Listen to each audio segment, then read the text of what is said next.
সরকার যদি তার নিরপেক্ষতা যদি প্রশ্নবিদ্ধ হয়, সরকার অদলীয় চরিত্র যদি বিতর্কের মধ্যে পড়ে যায়, তাহলে এই সরকার এরকম একটা সরকারকে নিয়ে রাজনৈতিক দলগুলো নির্বাচন করতে চাইবে কিনা সে প্রশ্ন আজকে না উঠলে কালকে, কালকে না উঠলে পরশুদিন এই প্রশ্নটা উঠবে। তারা দল করতে চাইলে তাদের উচিত হবে অনতিবিলম্বে সরকার থেকে বেরিয়ে যায়। অন্যান্য দল যেভাবে রাজনৈতিক দল করছে, না চাচ্ছে যে বলতে বলতে তো 2 মাস 3 মাস পার হয়ে গেছে ইতিমধ্যে। আরো যদি 15 দিন 1 মাস 2 মাস যদি এভাবে চলতে থাকে, তার মানে কি আপনি গোটা স্টেটের, গোটা রাষ্ট্র ব্যবস্থার যা কিছু ফ্যাসিলিটিস সবগুলোকে আপনি কিন্তু ব্যবহার করছেন আপনার অনাগত সন্তানের জন্য, আপনি কিন্তু রাজনৈতিক দলের জন্য। আসলে রাষ্ট্রীয় পৃষ্ঠপোষকতায় ছাত্ররা দল করছে এমন একটা অভিযোগ রাজনৈতিক দলগুলোর পক্ষ থেকে আছে।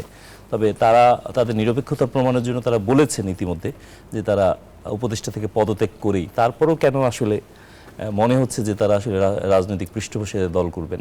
আমাদের আন্দোলনের যারা ধরেন একটা জীবন বাজি করে যারা আন্দোলন করেছেন, সামনের কাতারে ছিলেন, ছাত্র তরুণরা দল করবে, এটা তো নিশ্চয়ই আমরা সবাই স্বাগত জানিয়েছি। সবাই স্বাগত জানাচ্ছি আমরা মুখে মুখে, কিন্তু না বাস্তবেই স্বাগত জানাচ্ছি। কারণ এটা তো প্রথমত এটা তো একটা নাগরিক অধিকার বলি, সাংবিধানিক অধিকার বলি, গণতান্ত্রিক অধিকার, এটা নিয়ে কোনো প্রশ্ন নেই এটার জন্য।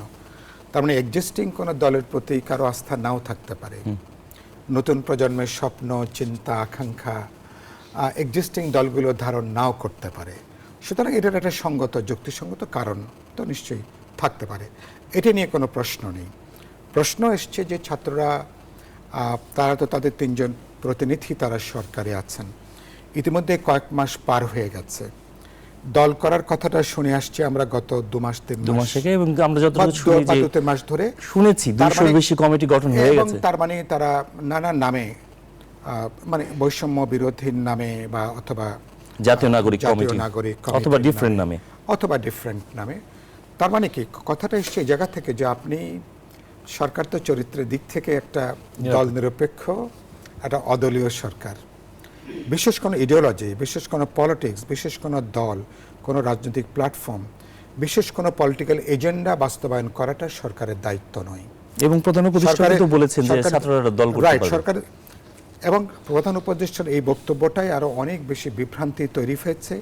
তাহলে কি সরকারের পরোক্ষ একটা মদত, পরোক্ষ সমর্থন কি কাজ করছে?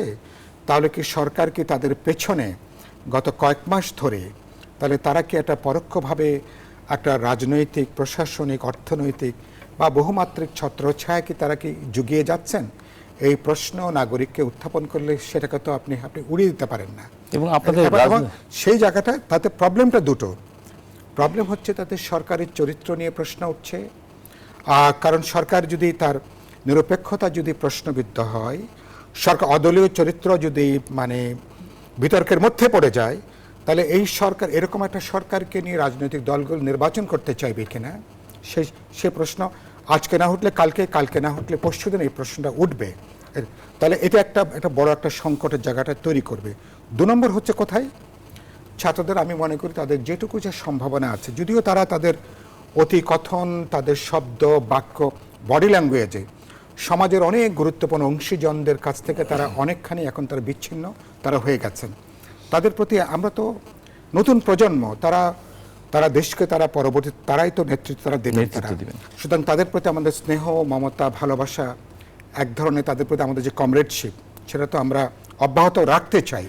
কিন্তু মনে হচ্ছে তাদের কথার মধ্যে বিনয়ের জায়গাটা কম, শিষ্টাচারের জায়গাটা কম। বিনয়ের মধ্যে অনেক পুরনো কথা। আপনি সামনে চলতে চান, আপনি প্রবীণের ঘাড়ে হাত রাখেন, তারুণ্যের দীপ্তি নিয়ে, উদ্দীপনা নিয়ে আপনি পথ চলবেন। তার মানে অভিজ্ঞতার তো তার তো কোনো বিকল্প নেই।